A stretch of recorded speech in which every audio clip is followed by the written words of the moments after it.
The autumn of 1889 arrived cold and early in Millbrook, a settlement so small it barely warranted a name on any map of rural Pennsylvania. Sarah Brennan had lived there all her 34 years, in a narrow clapboard house at the edge of town, where the road dissolved into forest. She kept a small garden, tended her late mother's chickens, and worked 6 days a week at the textile mill that dominated the valley like a monument to progress and suffering. The mill belonged to Edward Grayson, a man whose family had owned the land for 3 generations. He was 42, tall and clean-shaven, with pale eyes that assessed everything in terms of value and cost. He dressed in dark suits even on the factory floor and carried himself with the certainty of someone who had never been told no. The workers called him Mr. Grayson to his face and other names when he was gone. He had inherited the mill from his father and ran it with what he called modern efficiency, which meant longer hours, lower wages, and rules that changed whenever it suited him. Sarah worked in the weaving room, a cavernous space filled with the thunder of looms and the constant threat of injury. The air was thick with cotton dust that settled in lungs and never left. Women worked 12-hour shifts standing at their machines, their hands moving in patterns so repetitive they could do them in their sleep. Many did, their eyes glazed and distant, their bodies performing tasks their minds had abandoned hours ago. The noise made conversation impossible, which Sarah suspected was intentional. Silence was easier to control than speech. She had learned the work from her mother, who had died 2 years earlier from what the doctor called consumption, but what everyone knew was cotton lung. Her mother had coughed blood for months before the end, her body wasting away while her hands still moved through the familiar motions of her trade. Sarah had promised her mother she would leave the mill, find other work, build a different life. But promises made at deathbeds were easier to speak than to keep. There was no other work in Millbrook. The mill was everything. The other workers knew Sarah as reliable and quiet. She arrived exactly on time, never complained, never made mistakes that would cost the company money or draw Grayson's attention. She kept her head down and her hands busy. At night, she returned to her small house, ate simple meals, and read by lamplight until exhaustion claimed her. It was a life of routine and restraint, the kind that slowly hollowed a person out from the inside. But Sarah had a gift her mother had passed down, something that made her valuable beyond her work at the mill. She knew herbs and remedies, the old knowledge that traveled through women's hands across generations.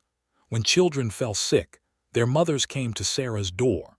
When someone burned themselves or cut themselves or caught fever, Sarah knew what plants to gather, how to prepare them, how to ease suffering that doctors either couldn't or wouldn't treat. She charged nothing, accepted only what people could spare, a jar of preserves, a basket of apples, a few eggs. It wasn't about money. It was about maintaining something human in a world that wanted to reduce people to the value of their labor. This made her dangerous in Grayson's eyes. He noticed that workers who should have been too sick to work would return after a day or two, healed by Sarah's remedies. He noticed the quiet respect people showed her, the way conversations would pause when she entered a room, not from fear but from acknowledgement. She had influence he didn't control, power that existed outside his authority. He had been watching her for months, waiting for an excuse to act.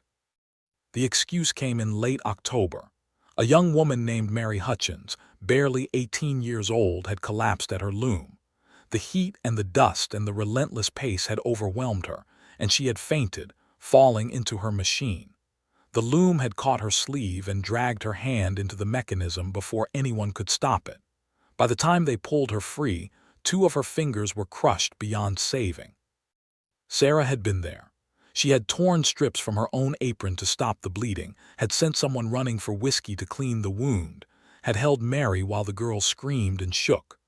The doctor arrived an hour later, amputated what was left of the fingers, and departed with a bill that Mary's family couldn't hope to pay.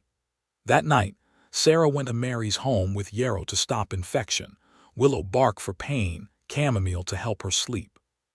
She changed the bandages, checked for signs of fever, and promised to return the next day. Grayson heard about this through the foreman, who reported everything that happened on the mill floor. The next morning, as Sarah arrived for her shift, Grayson was waiting at the mill entrance. His face was calm, almost pleasant, which somehow made what followed worse than if he had been angry. He informed her that she would no longer be permitted to treat injured workers. Company policy, he said, required all injuries to be handled by qualified physicians. Her interference, however well-intentioned, created liability issues. If a worker's condition worsened after receiving her remedies, the company could be held responsible. Surely she understood the legal complications. It was nothing personal, merely a matter of proper procedure and modern business practices. Sarah had stood there in the gray dawn light, listening, knowing that everything he said was calculated to sound reasonable while meaning something entirely different. He wasn't concerned about liability. He was concerned about control. Her ability to ease suffering represented a challenge to his authority, a reminder that workers were human beings who deserved care and dignity. By removing her ability to help, he was reinforcing the fundamental truth of mill life. Their bodies belonged to him, to be used and broken as he saw fit, with no relief except what he permitted. She had nodded, said she understood, and gone to her loom. But something had shifted inside her, a quiet recognition that silence and compliance would no longer protect her. Grayson had marked her as a problem, and in his world problems were eliminated. November arrived with frost and shortened days. The mill grew colder, the stone floors like ice beneath thin-soled shoes. Workers developed chilblains on their fingers, making the already difficult work agonizing. The looms demanded constant attention despite numb hands and aching joints. Grayson refused to heat the building properly, claiming the cold kept workers alert and reduced the risk of fire. In truth, coal cost money, and worker comfort didn't appear in any ledger he cared about. Mary Hutchins returned to work 2 weeks after her injury. She couldn't operate a loom with her damaged hand, so Grayson assigned her to sweeping, a job that paid half her previous wage. She needed both hands to manage the heavy broom, and Sarah watched her struggle, watched her wince with each movement, watched the bandages slowly darken with blood from wounds that hadn't properly healed. The doctor had done the amputation but provided no follow-up care. Mary couldn't afford his fees, and without Sarah's herbs, infection had set in. Sarah approached Mary during the brief midday break when workers were permitted 15 minutes to eat whatever food they'd brought. She spoke quietly, conscious of the foreman watching from across the room. "Let me see your hand." Mary hesitated, then unwrapped the filthy bandages. The stumps where her fingers had been were red and swollen, weeping pus. The smell of infection was unmistakable. Sarah's stomach tightened. Without treatment, Mary would lose the hand, possibly the arm, possibly her life. "Come to my house tonight after your shift. I have something that will help," Mr. Grayson said. I know what he said, come anyway. But Mary never came. That evening, as Sarah waited with freshly prepared poultices and clean bandages, she heard nothing but the wind through bare trees and the distant sound of the mill bell marking the shift change. She waited until full dark, then longer, hoping Mary had simply been delayed, but morning came with no sign of her. At the mill the next day, Sarah learned what had happened. The foreman had been watching. He had seen Sarah examine Mary's hand, had seen them speak. He reported this to Grayson, who summoned Mary to his office. What was said there, no one knew for certain, but Mary emerged pale and shaking. She told her friends that Grayson had been kind, even sympathetic. He understood she was in pain, understood the doctor's fees were burdensome. The company would cover the cost of proper medical treatment, he said, but only if she followed official procedures. That meant no home remedies, no folk medicine, no visits to Sarah Brennan. If she disobeyed, she would be dismissed immediately, and he would make certain no other mill in the region would hire her. Did she understand? She had nodded, tears streaming down her face, understanding perfectly. Sarah heard this story from another worker, a woman named Catherine who spoke in urgent whispers during their break. "He's using her," Catherine said. "Using her to get at you. Everybody knows you were trying to help, but now if you do, Mary loses everything. Her family needs that wage, Sarah. Even half pay is better than nothing. He's made it so you can't help without hurting her worse." The calculation of it, the precision of the cruelty, made Sarah's hands shake with anger she couldn't express. Grayson had found the perfect lever. He had turned her compassion into a weapon against her, made her care for others into a tool for her own isolation. If she helped Mary, Mary would be fired and her family would suffer. If she did nothing, Mary's hand would worsen until amputation or death became inevitable. Either way, Grayson won. Either way, Sarah was forced to watch someone suffer, while her knowledge and her remedies sat unused. She tried to work, tried to focus on the rhythm of the loom, but her mind kept returning to Mary's infected hand, to the calculation in Grayson's pale eyes, to the casual way he had weaponized human need. She had seen cruelty before, had lived her whole life in a system built on the exploitation of the powerless, but this felt different. This was personal. This was a message meant specifically for her. That night Sarah couldn't sleep. She lay in her narrow bed listening to the wind and thinking about her mother, about the promise she had made and broken. Her mother had known what the mill did to people, had felt it destroying her from the inside out, had begged Sarah to leave before it did the same to her. But where would she go? Millbrook was all she knew. The mill was the only employer. Her house, her garden, her place in the community, everything she had was here. Leaving would mean abandoning it all, starting over with nothing in some distant city where she knew no one. The courage required for that seemed impossible. But staying meant accepting Grayson's control, meant watching people suffer because he had decided their suffering served his purposes. It meant becoming complicit in the system that was grinding all of them down. The question wasn't whether she should leave. The question was whether she could live with herself if she stayed and did nothing. 3 days later, Mary's hand had worsened so severely that even the foreman noticed. He sent her home and docked her pay for the lost hours. Sarah tried to visit her, but Mary's mother turned her away at the door. "I'm sorry," the woman said, her voice thick with tears. "Edward Grayson said if you come here, Mary loses her job. We can't risk it. Please understand." Sarah understood. She understood that Grayson's power extended beyond the mill, into homes and families, into the most intimate spaces of people's lives. She understood that he could isolate her completely, could make her toxic to anyone who needed help, could ensure that her knowledge died with her unused. And she understood that this was exactly what he wanted. Not just to stop her from helping, but to break her, to show her and everyone else that resistance was futile, that his authority was absolute. That night Catherine appeared at Sarah's door after dark, looking nervously over her shoulder. "May I come in?" Sarah stepped aside and Catherine entered quickly, as if afraid of being seen. Once inside, she spoke in an urgent whisper. "Mary's hand is bad, real bad. Her mother sent for the doctor, but he wants $5 before he'll come. They don't have it. She's burning with fever, Sarah. If something isn't done soon, she'll die." Grayson said, "I know what he said, but Mary's dying. Does his cruelty matter more than her life?" Sarah looked at Catherine, at the fear and determination in her face, and made a decision. "Tell her mother I'll come after midnight. Tell her to have hot water ready." Catherine nodded and slipped back into the darkness. Sarah gathered her supplies, herbs and clean cloth, and the knowledge her mother had given her. She knew what helping Mary would cost. Grayson would learn of it, would make certain she paid. But some decisions transcended calculation.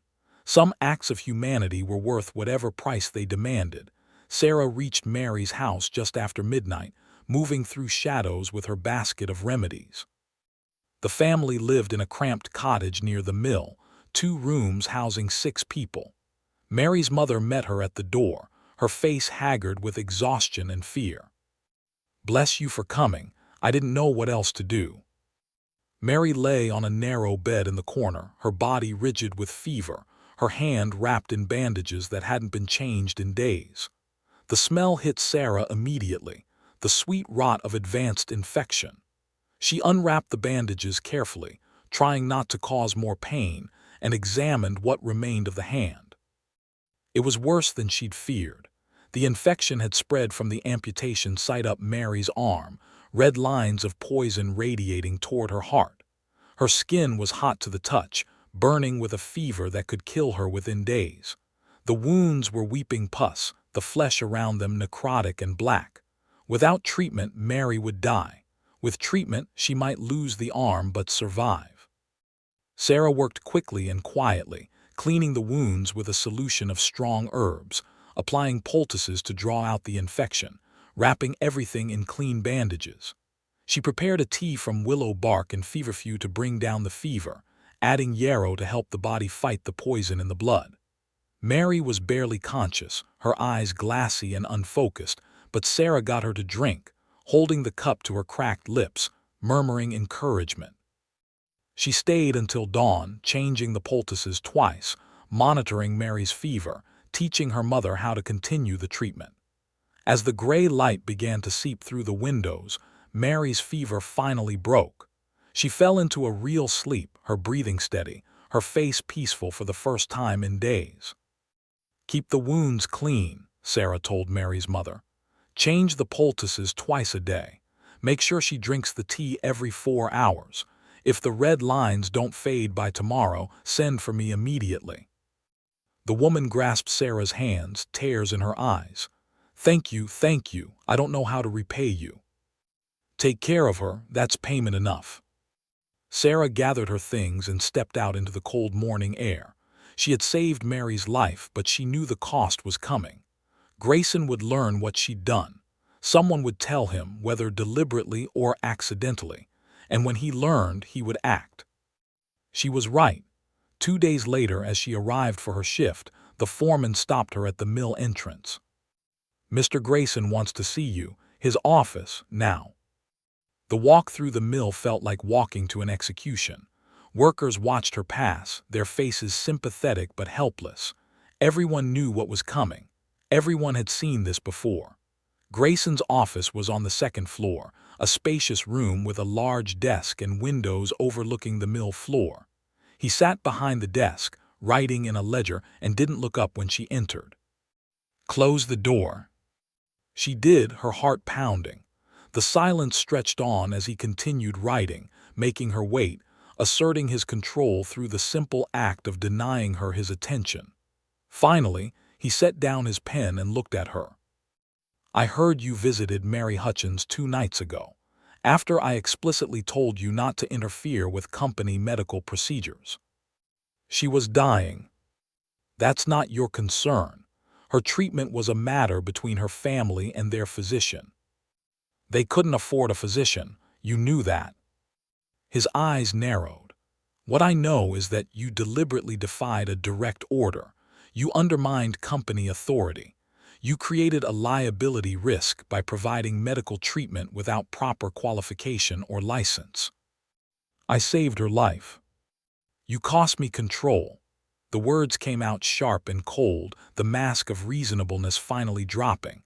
"That's what this is really about, Sarah. Not medicine or liability or proper procedure. Control. You make workers think they don't need me, that they can rely on each other, on you instead of on company provisions. You give them hope, and hope makes them difficult to manage." Sarah stared at him, understanding fully for the first time. This wasn't about rules or efficiency or even cruelty for its own sake. It was about power, pure and absolute. Grayson needed the workers to be desperate, dependent, broken. Anything that offered them relief or dignity threatened his authority. "You're fired," he said flatly. "Effective immediately. Collect your things and leave the premises. If you return, I'll have you arrested for trespassing." She had expected this, but hearing it still felt like a blow. "And what will I do? There's no other work in Millbrook." "That's not my concern." He picked up his pen and returned to his ledger, dismissing her. "You made your choice. Now live with the consequences." Sarah left his office with her hands shaking and her mind racing.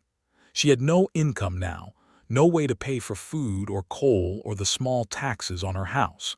Her savings wouldn't last through winter. She had sacrificed her livelihood to save one life, and while she didn't regret it, the reality of what came next was terrifying. But something else had happened in that office, something Grayson hadn't intended.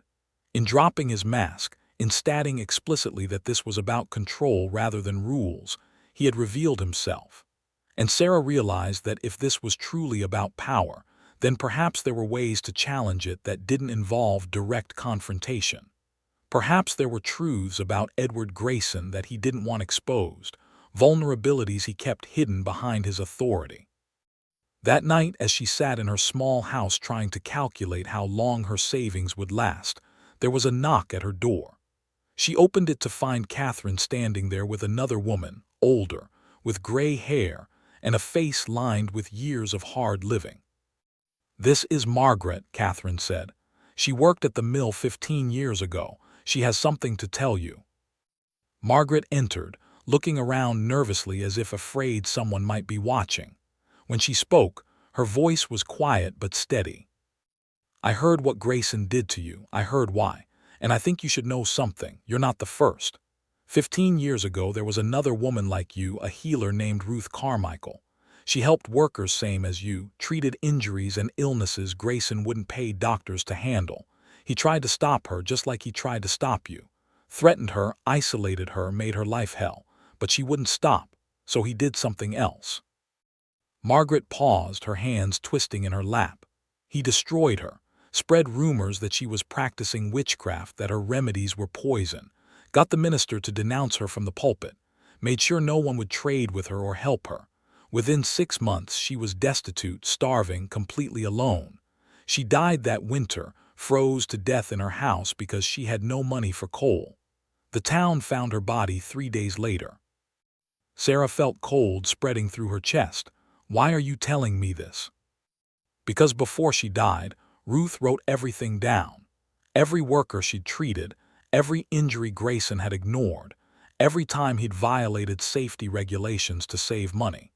She kept records, names and dates and details. And she gave those records to someone for safekeeping, told them that someday the truth would matter, that someday someone would need to know what Grayson really was." "Where are these records?" "I have them," Margaret said quietly. "Ruth gave them to me a week before she died, made me promise to keep them safe, to wait for the right time to use them. I think that time is now. I think you're the one who can do what Ruth couldn't." She reached into her coat and pulled out a leather-bound journal, worn and water-stained. "This is everything. 15 years of Grayson's negligence and cruelty, all documented. Workers who died from preventable injuries, safety equipment he refused to buy, wages he withheld, laws he violated. Everything." Sarah took the journal with trembling hands, opening it to see pages filled with careful handwriting. Names she recognized, some still living, most dead. Injuries and illnesses and small cruelties, all recorded in meticulous detail. It was damning, comprehensive, the kind of evidence that could destroy a man's reputation and business. "Why didn't you use this before?" Sarah asked.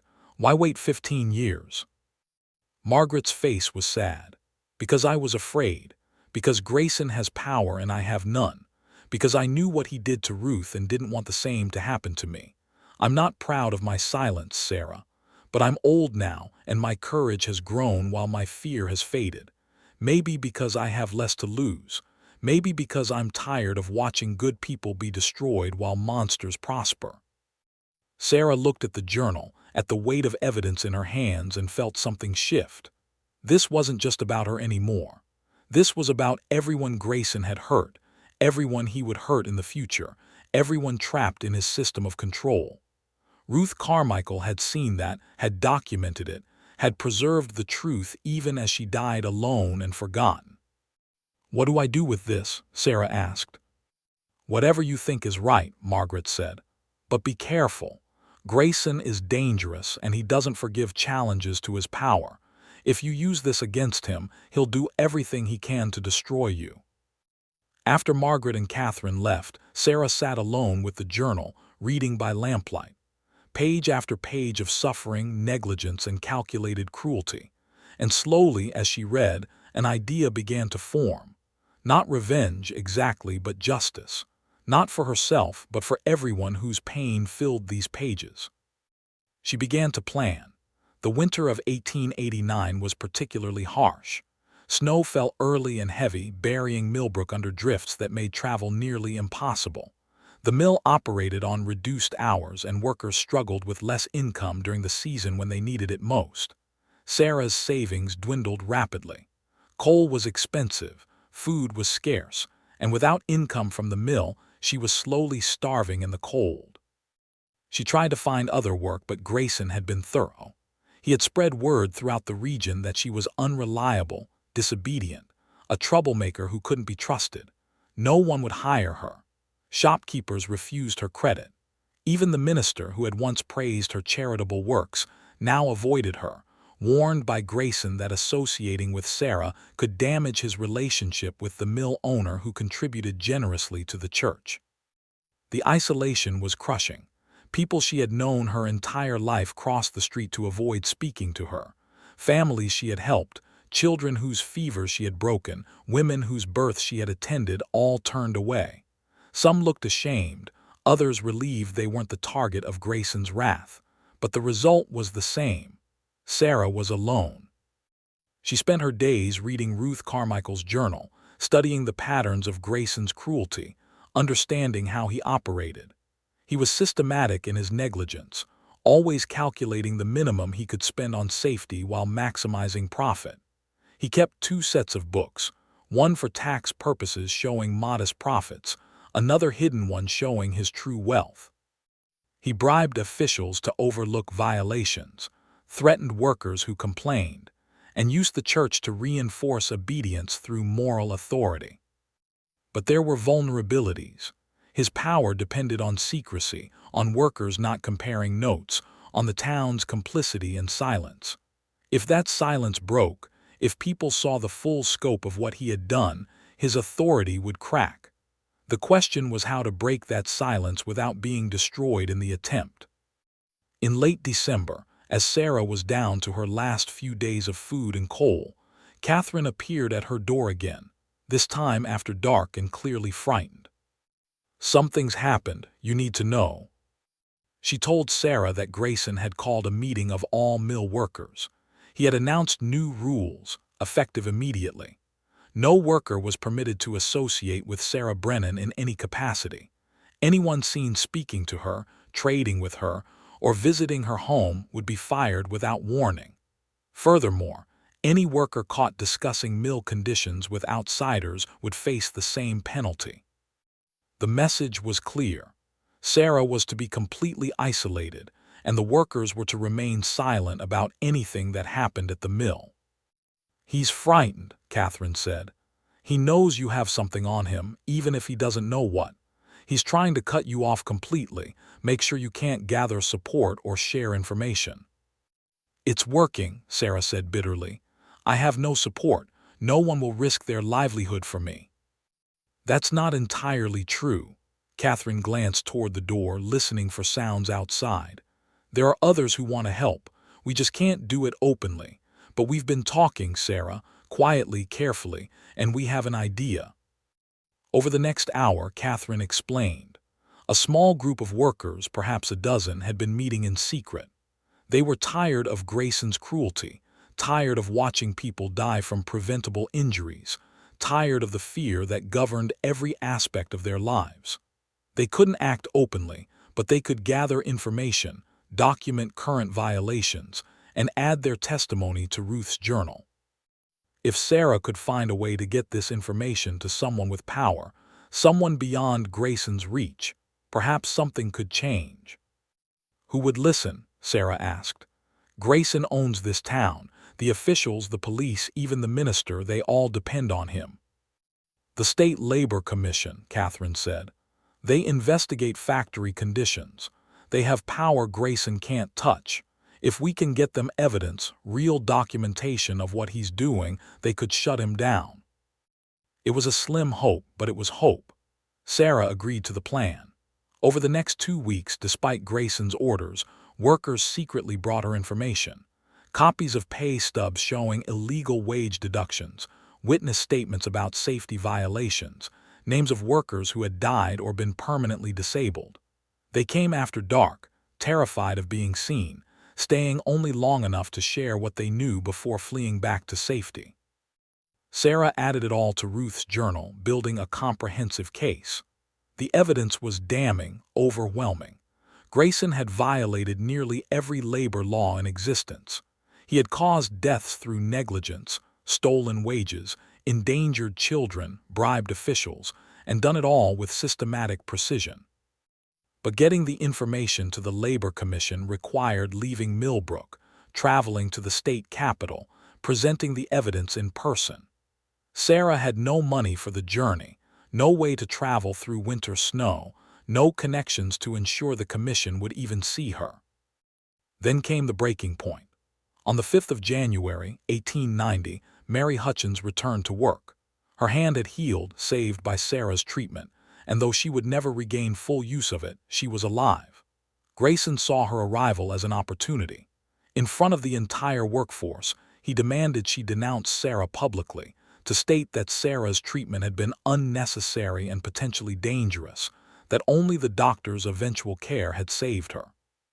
Mary stood there, pale and shaking, looking at the faces of her fellow workers.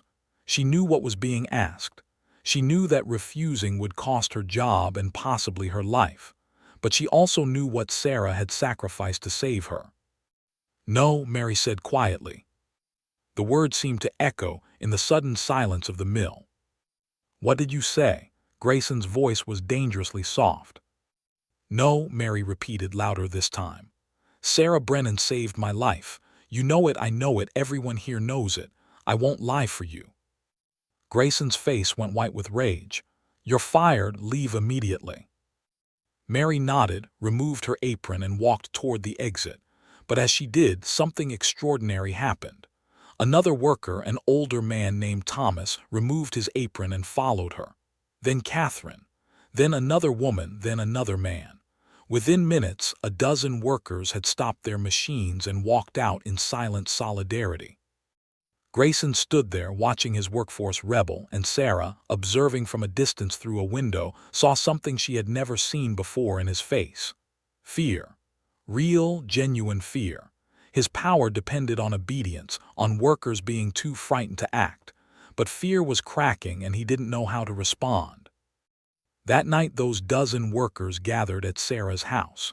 They had all been fired, all lost their livelihoods, but there was a strange energy in the room, a sense that something had finally broken free. They had stood up, had refused to participate in their own oppression, and while the consequences were severe, there was also relief. "We have nothing to lose now," Thomas said. "We can help you get to the Capitol. Pool what money we have, arrange transport, make sure this evidence reaches people who can use it." Sarah looked at these people who had sacrificed everything and made a decision. She would go to the Capitol. She would present Ruth's journal and the new evidence. She would speak for everyone who had suffered under Grayson's control. And whatever happened, she would make sure the truth was finally heard. The journey to the state capitol took 3 days through winter storms.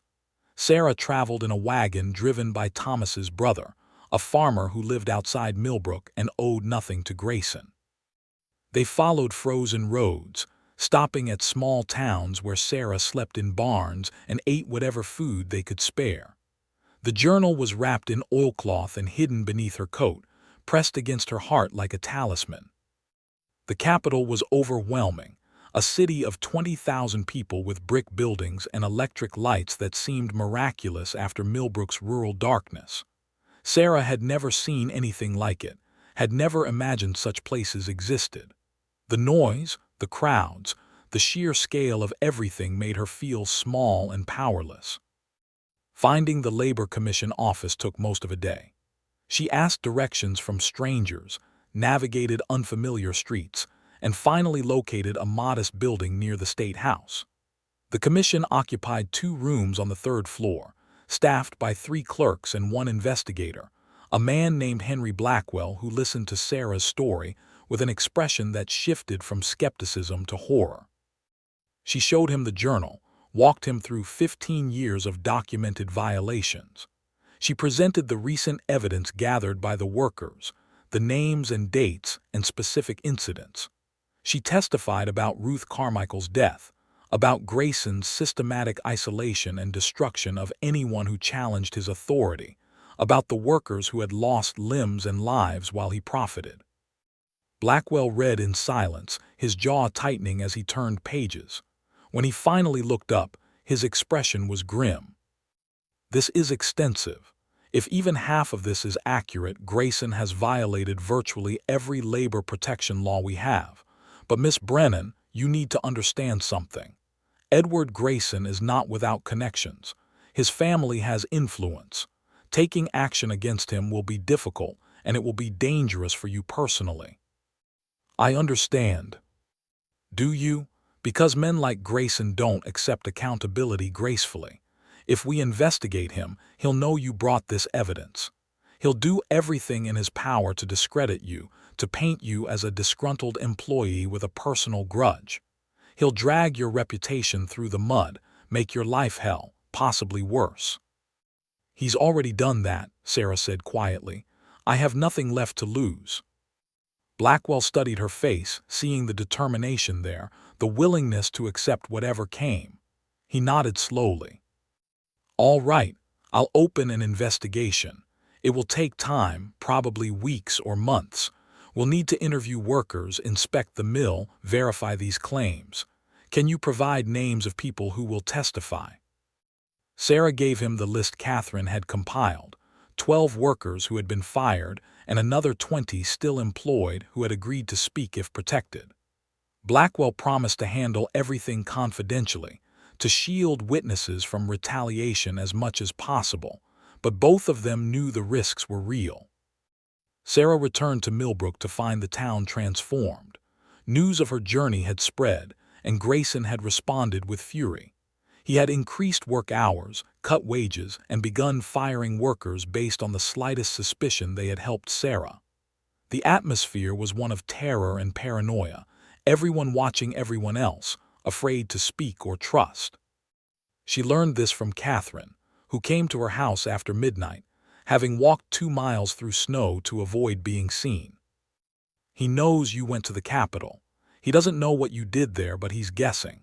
He's tightening control, making sure no one can organize or share information. 3 more families have been evicted from company housing. The store won't extend credit to anyone he suspects of disloyalty. Sarah, he's trying to starve people into submission. The investigation is coming. They'll interview workers, inspect conditions. He can't hide forever. But people are suffering now. How long before the investigation starts? How long before anyone acts? Sarah had no answer. She had done what she could, had delivered the evidence to people with power to act. But bureaucracy moved slowly, and Grayson's cruelty moved fast. In the time it took for officials to process paperwork and schedule inspections, people would lose jobs, homes, possibly lives. That night, alone in her cold house, Sarah read Ruth Carmichael's journal again. She found herself drawn to the final entries, written in the weeks before Ruth's death. The handwriting became shakier, the words more desperate but also more defiant. Ruth had known she was dying, had known Grayson had won, but she refused to let that mean nothing. She had documented everything, preserved the truth, trusted that someday it would matter. One entry in particular struck Sarah. January 10, 1875. I am dying cold and alone. Destroyed by a man who couldn't tolerate the simple act of caring for others, but I have done what I can. I have written it all down, every cruelty, every injustice, every life he damaged or destroyed. Someday someone will read these words. Someday the truth will matter. And when that day comes, I hope whoever carries this forward understands. Some debts get paid, whether you believe in the reckoning or not. Cruelty has a cost. Even if I don't live to see it continue, 1:46 a McCollected, I believe it will be. I have to believe that, or nothing means anything. Sarah closed the journal, tears on her face. Ruth had died believing justice would come, trusting that the truth she preserved would eventually matter. 15 years later, Sarah was trying to fulfill that faith. But the outcome was still uncertain, and the cost kept rising. Over the next week, small acts of resistance began appearing throughout Millbrook. Anonymous notes appeared on the church door, listing workers who had died from mill injuries. Someone painted the names of the dead on the side of Grayson's warehouse. Workers began singing old Union songs during their breaks, quiet acts of defiance that couldn't quite be forbidden, but signaled a shift in the atmosphere. Grayson responded by hiring private security, men from outside Millbrook who patrolled the mill and the town, looking for troublemakers. They questioned workers, searched homes, intimidated anyone who seemed suspicious. The tension escalated daily, everyone waiting for something to break. Then, on the 23rd of January, Henry Blackwell arrived in Millbrook with 2 other investigators. They came without warning, presented their credentials to a shocked Edward Grayson, and demanded access to all mill records, all facilities, and time to interview workers privately. Grayson tried to refuse, tried to delay, but Blackwell had legal authority he couldn't deny. The investigation lasted 3 days. Inspectors examined equipment, reviewed ledgers, interviewed dozens of workers. They photographed dangerous conditions, documented safety violations, compared Grayson's books against his tax filings. They listened to testimony about injuries, deaths, wage theft, child labor violations, and systematic intimidation. Through it all, Grayson maintained his composure, answering questions with calculated politeness, claiming ignorance of violations, blaming subordinates for any problems. He was smooth and practiced, a man who had talked his way out of trouble before. But this time, the evidence was overwhelming. This time, Ruth's journal and Sarah's additional documentation created a record he couldn't explain away. On the final day of the investigation, Blackwell summoned both Grayson and Sarah to a meeting in the mill office. Grayson arrived confident, still believing his connections and lawyers would protect him. Sarah came expecting nothing, hopping for everything. Blackwell spoke with the flat authority of someone delivering a verdict. "Mr. Grayson, based on our investigation, we are recommending criminal charges for multiple violations of state labor laws, including negligent homicide and the deaths of at least 8 workers, wage theft affecting more than 200 employees, child labor violations, and systematic safety violations, resulting in permanent disability for dozens of workers. The state attorney general will be contacted tomorrow. You should secure legal representation." Grayson's face went white, then red. "This is ridiculous. You have no proof." "We have extensive proof, much of it documented in this journal kept by Ruth Carmichael and expanded by Miss Brennan. We also have testimony from 43 workers, photographs of current violations, and discrepancies in your financial records that suggest tax fraud. The evidence is overwhelming." For the first time, Sarah saw Grayson's control completely shatter. He stood there, shaking with rage, looking between Blackwell and Sarah with an expression of pure hatred. "You," he said, fixing his gaze on Sarah, "you destroyed everything. You couldn't just accept your place, couldn't just stay silent like everyone else. You had to dig up the past, spread lies, turn people against me." "I told the truth," Sarah said quietly. "That's all, just the truth about what you've done." "The truth?" Grayson laughed, a harsh sound with no humor in it.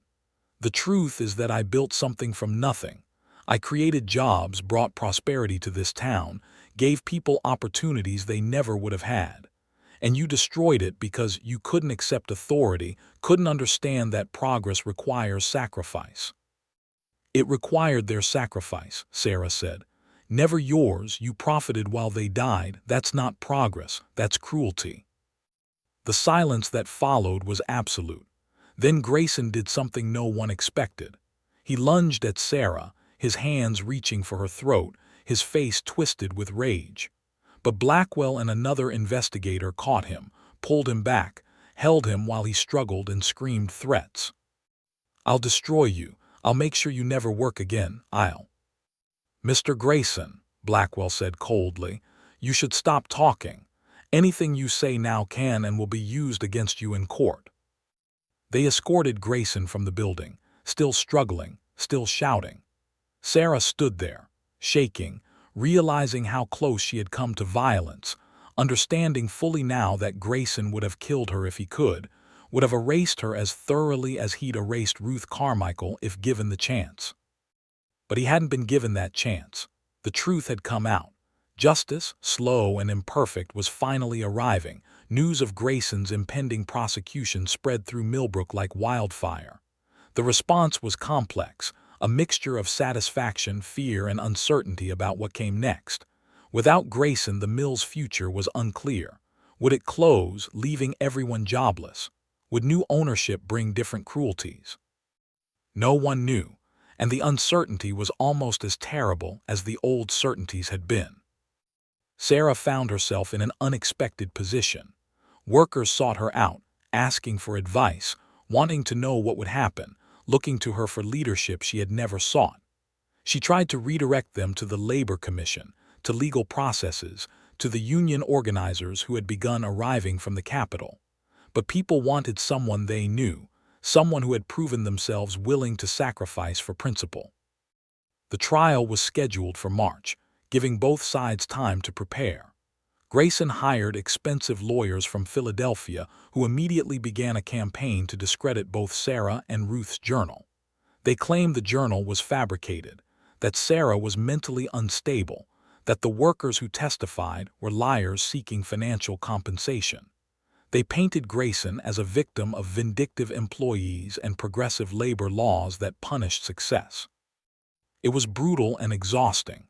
Sarah had to give depositions, answer questions designed to make her look irrational or vindictive, defend every entry in the journal, every piece of evidence, every witness statement.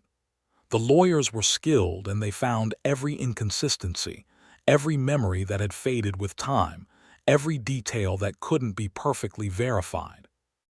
They suggested Ruth had been insane, that her death was suicide rather than neglect, that Sarah had stolen and altered the journal for her own purposes. Through it all, Henry Blackwell remained steady. He helped prepare witnesses, verified evidence, built the case with methodical care. He treated Sarah with respect, listened to her concerns, and never doubted the truth of what she had documented.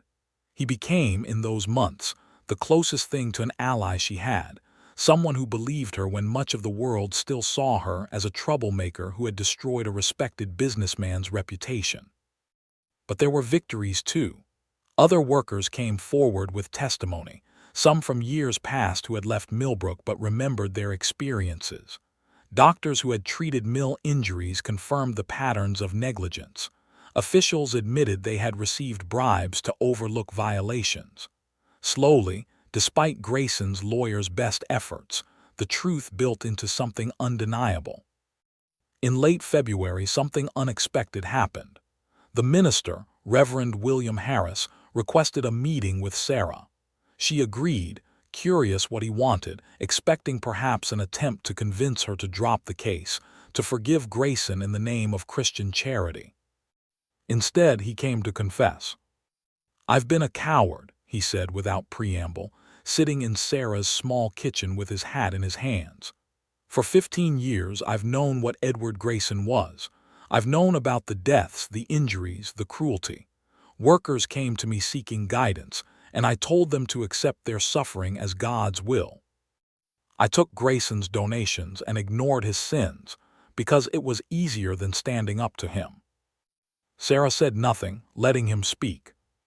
"When Ruth Carmichael died, I knew it was murder. Not with a weapon, but murder nonetheless. Grayson isolated her, destroyed her reputation, ensured she had no help or support, and I helped him do it. I denounced her from the pulpit, called her work devil's business, told people to avoid her, and she died alone and cold because of it." His voice broke. "I've carried that guilt for 15 years. I've told myself I was protecting the church, protecting my congregation, that standing up to Grayson would only make things worse. But the truth is I was protecting myself. I was afraid of losing his support, his donations, his approval. I chose comfort over courage, and Ruth died because of it. Why are you telling me this? Because I want to testify. I want to tell the court what I know, what I've known and kept silent about. I want to admit my complicity and try, however inadequately, to make amends. It won't bring Ruth back. It won't undo the damage I've done, but it might help ensure justice is served. Sarah studied him, seeing the genuine anguish in his face, the weight of years of compromise and cowardice. She could have rejected him, could have sent him away with his guilt intact. But she thought about Ruth, about forgiveness and redemption, about whether either mattered in the face of such profound betrayal. Will you be willing to testify, even if it costs you your church? Yes. Even if Grayson's supporters turn against you? Yes. Then I accept your help. But understand, Reverend Harris, that this doesn't earn you forgiveness. That's not mine to give. Ruth is dead. You'll have to live with what you did and what you failed to do. Testimony in a courtroom doesn't erase that. I know, he said quietly, but it's the only thing I can do now. His testimony, when it came, proved devastating to Grayson's defense. A minister, a respected moral authority, confirming the pattern of cruelty, admitting his own complicity, describing Grayson's systematic destruction of Ruth Carmichael. The lawyers tried to discredit him, suggested he had ulterior motives, but his obvious anguish and detailed knowledge were impossible to dismiss. The trial lasted 2 weeks. Sarah attended every day, sitting in the gallery with the workers who had testified, watching as the evidence accumulated, as witnesses described injuries and deaths, as documents revealed the extent of Grayson's negligence and fraud. She watched Grayson sit at the defense table, his face a mask of controlled rage, occasionally whispering to his lawyers but mostly staring straight ahead. On the final day, after closing arguments, the jury deliberated for 6 hours. When they returned, their verdict was clear and comprehensive. Guilty on 23 counts, including negligent homicide, wage theft, safety violations, and conspiracy to defraud. The judge, an older man who had seen many cases but few so thoroughly documented, handed down a sentence of 15 years in prison and ordered Grayson to pay restitution to every worker who had suffered under his management. Grayson stood as the sentence was read, his face drained of color. For a moment, Sarah thought he might collapse, but he remained standing, rigid and silent, as reality destroyed the life he had built on others' suffering. As he was led away in chains, he looked directly at Sarah. The hatred in his eyes was pure and absolute, but underneath it was something else. Fear. The same fear he had wielded against others for decades was finally consuming him. He was going to prison, a place where his wealth and connections meant nothing, where he would be just another inmate subject to authority he couldn't control. Sarah met his gaze steadily, feeling not triumph but a profound weariness. Justice had been served, but it had come at such cost, so many years, so many lives, so much suffering. Ruth Carmichael was still dead. The workers who had died from preventable injuries were still gone. The families destroyed by Grayson's cruelty were still broken. The verdict didn't undo any of that. It simply acknowledged that it had happened, that it mattered, that there were consequences for such actions. As Grayson was led from the courtroom, Sarah felt something release inside her, a tension she had carried for months, perhaps years. It was over. Not finished, not resolved, but over. She had done what she could, had honored Ruth's faith that the truth would eventually matter. Whatever came next, at least the silence had been broken. The week following the trial was strange and unsettled. Millbrook didn't know how to process what had happened. Edward Grayson, the man who had dominated the town for 2 decades, was in prison. His mill stood empty, its future uncertain. Workers who had testified faced an unclear future, not knowing if they would have jobs or income once everything was resolved. Sarah found herself at the center of attention she didn't want.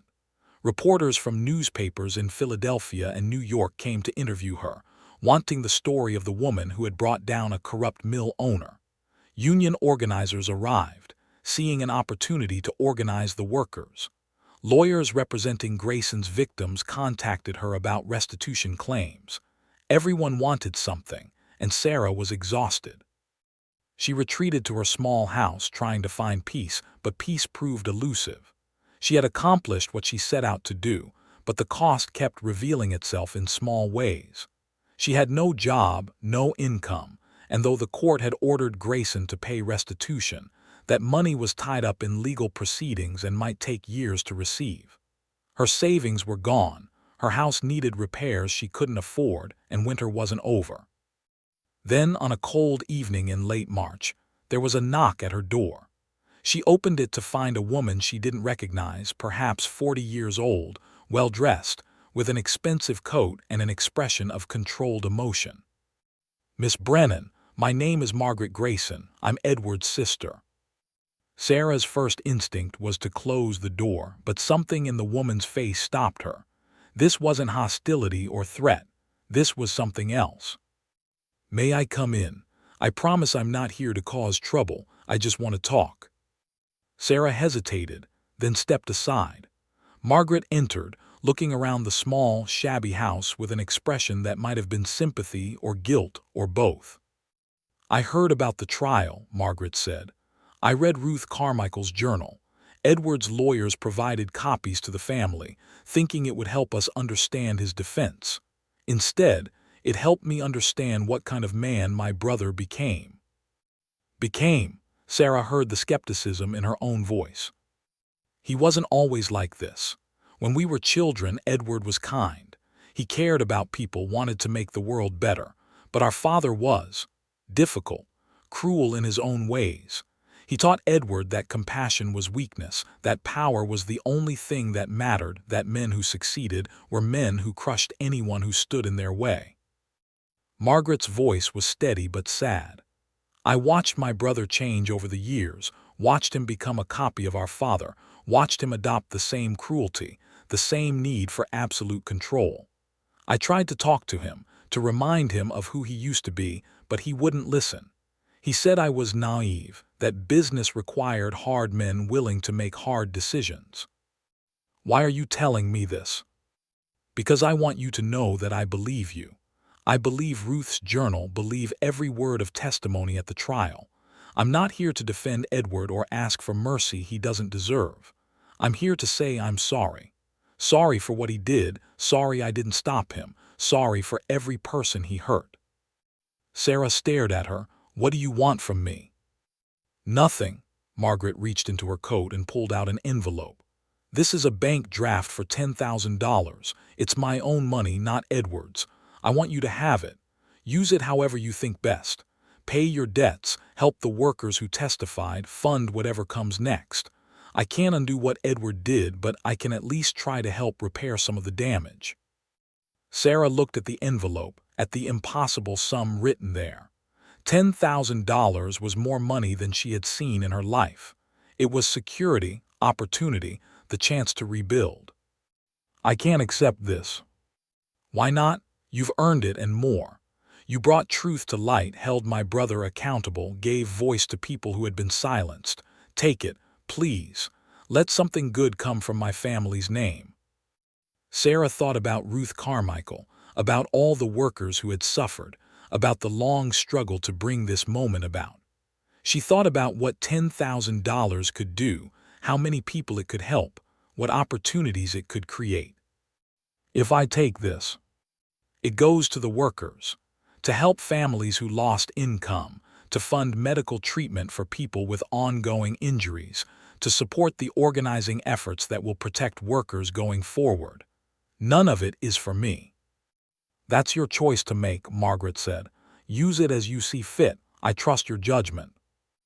After Margaret left, Sarah sat alone with the envelope, feeling the weight of it physically and symbolically. This money represented power, the same power Grayson had wielded so destructively.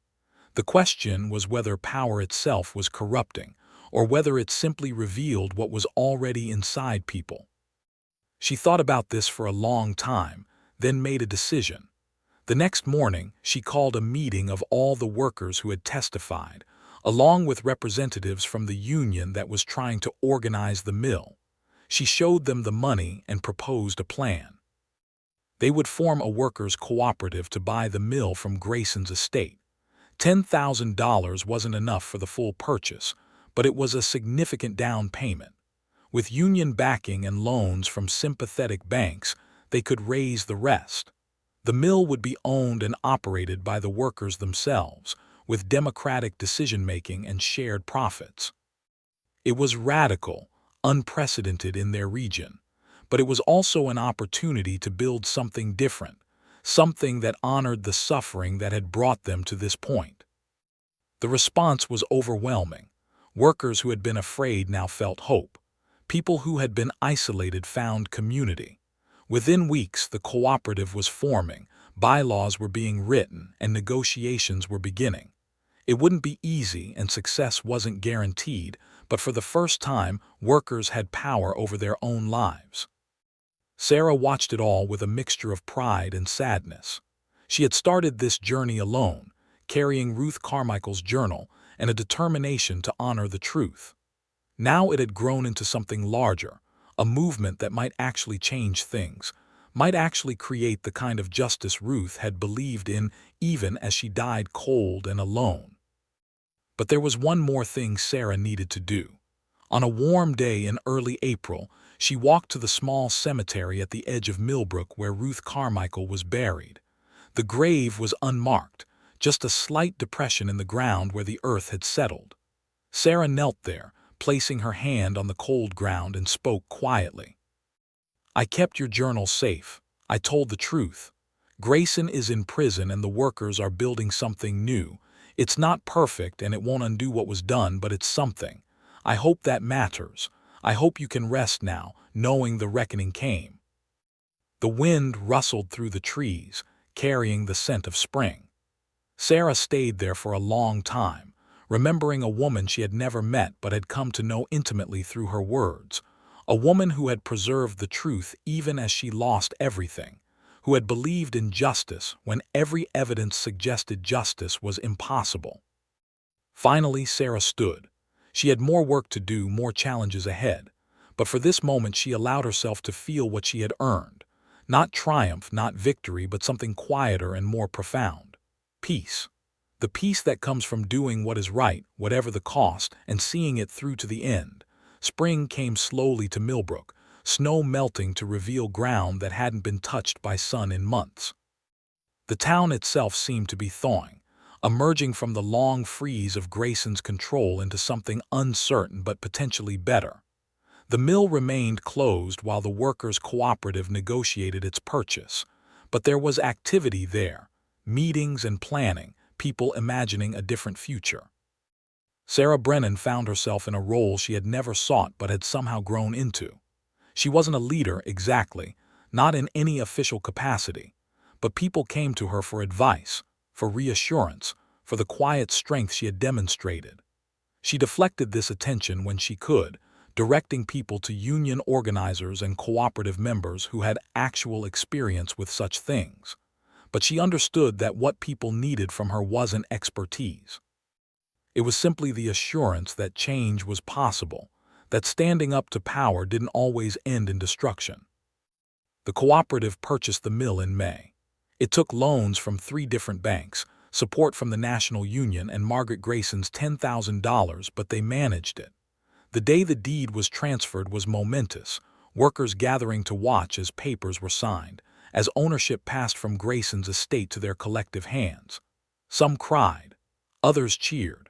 Most simply stood in quiet disbelief that this was real, that they now owned the place that had owned them for so long. The mill reopened in June under new management. The workers elected a council to oversee operations, established safety procedures, set wages that allowed families to live with dignity rather than merely survive. Production was initially slow as everyone learned to work in this new way, without fear, without the constant pressure of Grayson's overseers. But gradually, they found their rhythm, and productivity actually increased. People worked harder when they had stake in the outcome, when they knew their labor benefited themselves and their community, rather than enriching a man who viewed them as expendable.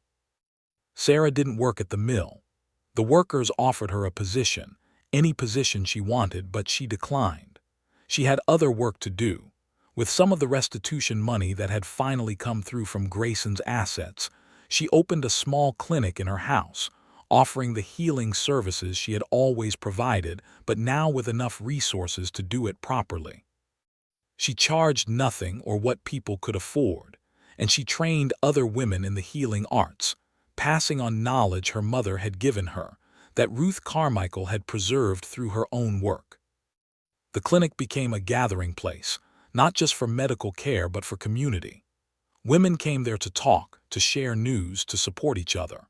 It was quiet work, undramatic, but it was the kind of work that sustained communities, that reminded people they were more than their labor, that care and kindness still mattered in a world that often seemed determined to grind both away. In July, Henry Blackwell visited Millbrook to see how the cooperative was progressing. He was pleased with what he found, though not surprised. He had seen in those workers the same determination that had driven Sarah to bring down Grayson, and he knew that determination could build as well as destroy. He and Sarah walked through the town on a warm evening, talking about what came next. The Labor Commission was using the Grayson case as a model, applying the lessons learned to investigate other mills and factories throughout the state. Ruth Carmichael's journal had become, in a strange way, a foundational document, evidence that even in death, even in defeat, preserving the truth mattered. "You change things," Blackwell said. "Not just here in Millbrook but across the state. Other workers are coming forward, other violations are being investigated. It's slow and it's not perfect, but it's happening." "Ruth changed things," Sarah corrected. "I just finished what she started." Maybe, but Ruth's journal would have meant nothing if no one had been willing to carry it forward, to risk everything to make sure it was heard. "That was you, Sarah. Own that." She nodded, accepting his words without pride or false modesty. She had done what needed doing, and the outcome had been better than she dared hope. But she also understood that this wasn't an ending. It was barely a beginning. Grayson was one man, one mill. The system that had enabled his cruelty, that had treated workers as expendable, that had valued profit over human life, that system still existed. Changing it would take more than one trial, more than one cooperative, more than the work of any single person. But perhaps that was the point. Perhaps change never came through grand gestures or dramatic moments. Perhaps it came through the accumulation of small acts, through people deciding again and again to choose humanity over efficiency, justice over comfort, truth over silence. Perhaps the work was never finished, and the question was simply whether each generation would do its part to push things incrementally forward. In August, on the anniversary of Ruth Carmichael's birth, the community gathered at her grave. It was Sarah's idea, a way to honor the woman whose documentation and faith had made everything possible. The workers' cooperative paid for a proper headstone, a simple granite marker that read, "Ruth Carmichael, healer and truth bearer." Her words outlived her suffering. The ceremony was simple, no speeches, no grand pronouncements. Just people gathering to remember someone who had been forgotten, to acknowledge a debt that could never be fully repaid. Sarah placed flowers on the grave, as did dozens of others, until the small plot was covered with blooms, a riot of color in the quiet cemetery. As the sun set and people dispersed, Sarah remained behind. She sat on the ground next to the grave, feeling the warmth of the day slowly fading, and spoke quietly to a woman who could no longer hear but whose presence somehow still felt near. "We're doing it, building something better. It's not perfect and it's not finished, but it's real. The truth mattered, Ruth. Your words mattered. You didn't die for nothing." The wind moved through the trees, and Sarah chose to hear in it something like acknowledgement, something like peace. She stayed until full dark, then walked home through the quiet streets of Millbrook, a town that was slowly learning to be something different than it had been. Months passed into years. The cooperative prospered, then struggled, then found stability. Workers came and went, children grew, seasons turned. Sarah continued her healing work, training new practitioners, ensuring the knowledge would survive her as it had survived her mother and Ruth before her. She never married, never left Millbrook, never sought recognition or reward. She simply lived day by day, doing what she could to ease suffering and preserve truth. Edward Grayson died in prison in 1894, 5 years into his sentence. The news reached Millbrook on a cold November morning. Some people felt satisfaction at his death. Others felt nothing.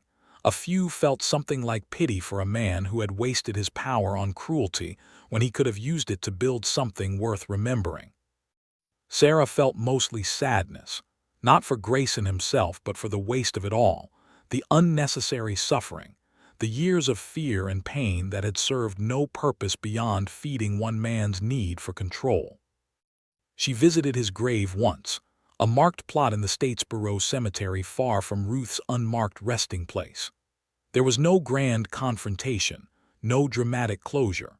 She simply stood there for a few minutes, thinking about choices and consequences, about how everyone's life eventually came down to what they had done with the power they possessed, however small or large that power might have been. Then she returned to Millbrook, to her clinic and her work, and the quiet life she had built from the wreckage Grayson had created. Years continued to pass. The 19th century gave way to the 20th. The world changed, slowly and imperfectly, through the accumulated efforts of people who chose to act when action was difficult, to speak when silence was safer, to preserve truth even when truth seemed powerless against injustice. Sarah Brennan grew old doing this work. She trained dozens of women in healing arts, helped establish medical clinics in 3 other towns, testified in support of labor legislation, and quietly funded organizing efforts throughout the state. She never sought credit, never wrote memoirs, never claimed any special virtue. She simply did what needed doing day after day until her body finally wore out in 1923 at the age of 68. They buried her next to Ruth Carmichael, in the small cemetery at the edge of what had become a thriving town. The mill still operated as a cooperative, though most of the original members had passed on. The workers who came to Sarah's funeral were the grandchildren and great-grandchildren of the people she had fought for, living lives made possible by choices made decades earlier by people they had never met. Her headstone, placed by the community she had served, was simple. Sarah Brennan. She carried the truth forward. Years later, historians studying the labor movement of the late 19th century would occasionally come across Ruth Carmichael's journal, now preserved in the state archives. They would read about Millbrook, about Edward Grayson, about the trial and the cooperative and the slow transformation of one small town. Some would note it as an interesting footnote to larger narratives. Others would recognize it as emblematic of something more significant. That change came not through dramatic revolutions, but through the accumulated weight of people refusing to accept injustice, documenting truth, and carrying that truth forward even when doing so cost them everything. The story of Ruth Carmichael and Sarah Brennan and Edward Grayson became, in time, a kind of legend in that part of Pennsylvania. Details blurred and shifted with each retelling. Some versions made the story more dramatic, adding confrontations that never happened, making heroes more heroic and villains more villainous. Others made it more mysterious, suggesting supernatural elements, divine intervention, curses and reckonings that operated outside natural law. But the core remained constant. A woman preserved the truth about systematic cruelty. Another woman carried that truth forward. A man who had wielded power without conscience faced consequences he thought he was immune to. And a community learned that justice, however delayed, however incomplete, was possible if people were willing to risk everything to pursue it. Was it divine intervention? Was it simply the mechanical operation of law finally catching up to violations too extensive to ignore? Was it karma, fate, or the inevitable consequence of choices made freely in a universe governed by moral law? The answer depended on who told the story and what they needed it to mean. But this much was certain. Ruth Carmichael died cold and alone, destroyed by a man who couldn't tolerate her simple act of caring for others. She preserved the truth anyway, trusting it would matter someday. 15 years later, Sarah Brennan found that truth and made sure it was heard. Edward Grayson, who thought his power made him untouchable, discovered that some debts get paid whether you believe in the reckoning or not. The slate was balanced, not erased, never erased but balanced. And in the balancing something changed. Not dramatically, not completely, but enough to matter. Enough that the people who came after lived in a world incrementally better than the one before, where truth had a little more power and cruelty a little less, where those who preserved justice and those who pursued it could sometimes, against all odds, prevail. That in the end was the only reckoning that mattered. Not revenge, not punishment, but the slow, difficult, essential work of making the world slightly more just than it had been, and trusting that others would continue that work after you were gone. Ruth Carmichael had believed in that reckoning. Sarah Brennan had honored that belief. And the truth they preserved outlived them both, echoing forward through generations. A quiet testimony to what becomes possible when people refuse to accept that cruelty is inevitable or justice is impossible.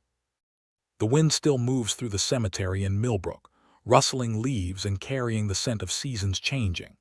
The headstones stand patient and silent, marking lives that mattered, choices that echoed, truths that refused to stay buried. And if you listen carefully on quiet evenings, you might hear something in that wind. Not voices exactly, but a kind of presence. A reminder that some debts get paid, that truth matters, that justice, however slow and imperfect, is still worth fighting for. This is the ending Ruth Carmichael died believing in. This is the legacy Sarah Brennan left behind. This is the lesson Edward Grayson learned too late. And this is the truth that remains, long after all the protagonists have returned to dust, that what we do with our power, however small, matters, that cruelty has consequences, that truth, preserved and carried forward, can change the world. Some reckonings come quickly. Others take years, decades, generations, but they come. And when they do, they settle accounts in ways that transcend law, that speak to something deeper in human experience, something that insists, despite all evidence to the contrary, that the universe remembers, that justice exists, that how we treat each other ultimately matters more than wealth or power or any temporary authority we might wield. This is what Ruth Carmichael believed as she died alone. This is what Sarah Brennan proved through her choices. This is what Edward Grayson discovered in the end. And this is what remains long after their stories faded into history, a quiet truth waiting for anyone willing to listen. Some debts get paid. Always. Eventually. Whether you believe in the reckoning or not.